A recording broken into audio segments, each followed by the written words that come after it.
Christopher Nolan's film has a very interesting way of storytelling. Not only does it present a timeline that goes backwards, but there are also a ton of hints on how to interpret a film when you complete it. So you lie to yourself to be happy. There's nothing wrong with that. We all do it. Who cares if there's a few little details you'd rather not remember? The movie is about memories, how they trick us, how we as humans manipulate them for our own benefit. When we are going through the story of Sammy, we get a close example of short-term memory loss and a ton of foreshadowing like this one or this one. The absolute great hook that the film uses at the very beginning is that reverse scene. As the audience, we were told nothing, we just watch and see that reverse scene that is telling us this won't be like other movies that you've seen so far. And we are slowly hinted that our protagonist has a problem until shortly after we find out that he does have a memory problem, which we as an audience can connect the first dots that those reverse scenes are something of how our main character experiences the world. And with just that, it sets a stage that the movie is not for idiots. And if you're not an idiot, then follow the story and enjoy the video.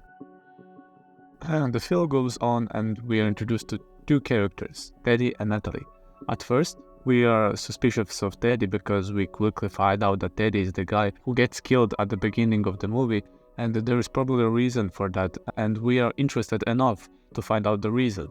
And he seems to be very happy and optimistic guy who tries to get to Lenny's car. And we as an audience are suspicious about the character from the beginning. And the second character, Natalie, which at the first glance we do trust, because she does have something similar to our protagonist, and that is its damaged face, and the quote, "We are both survivors," which makes us, the audience, trust her. Teddy wants Lenny's car probably because of the money that is inside of it. That is why he had so many attempts to get it. And the money is not for getting arrested by Teddy, because John was a drug dealer that got caught and probably had a deal to get rid of the dot for him. But Teddy set him up for Larry to kill him, just like his personal assassin.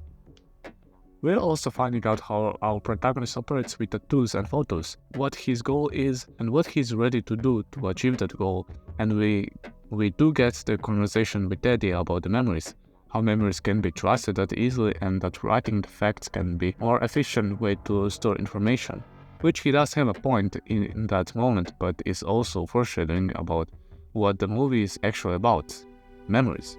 We got a scene where Lenny is setting himself up for some stuff for his wife, a clock which represents, of course, time, and the Bible that she enjoyed reading over and over again, just like Larry enjoys solving his mystery over and over again.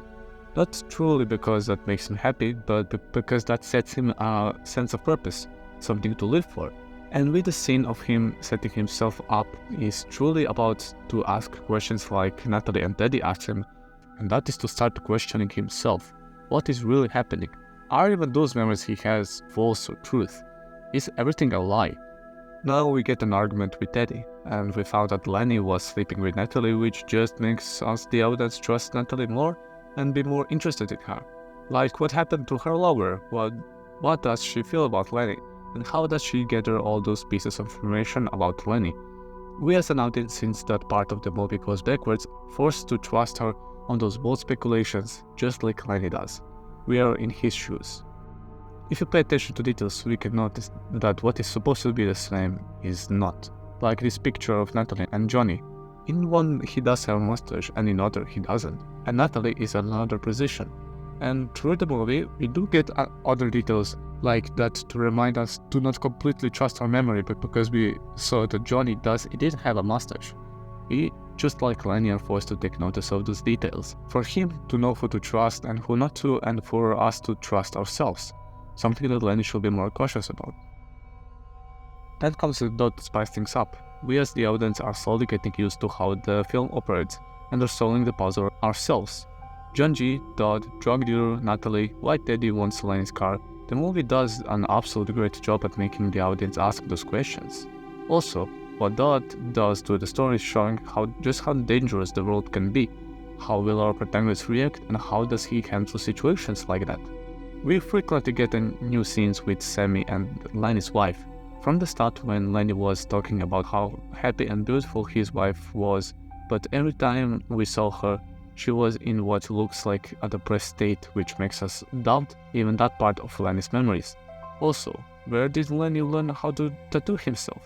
Because he's hella precise just like Sammy was for his diabetic wife. In the second half of the movie, where the story is clearly cooking something, we actually start to doubt Teddy and Natalie.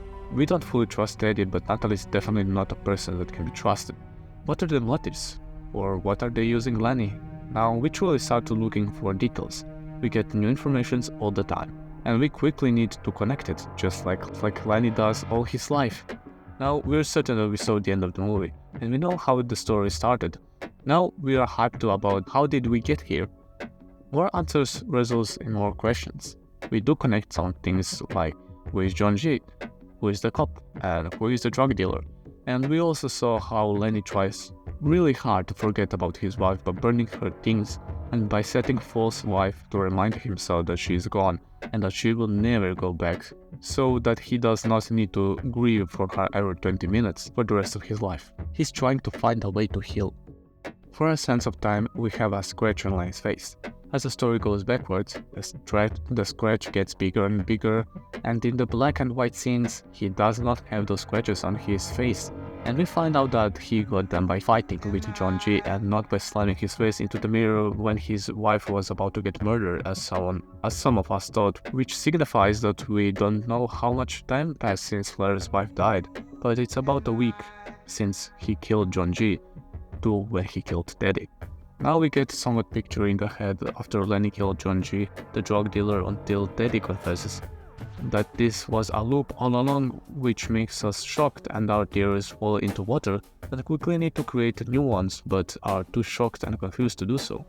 Just like Lenny is in the scene, and as we see Lenny burning those pictures, tossing the keys and writing down our registration, now we truly get how did we get here. And as we're thinking more about it, we again find those holes in our theories.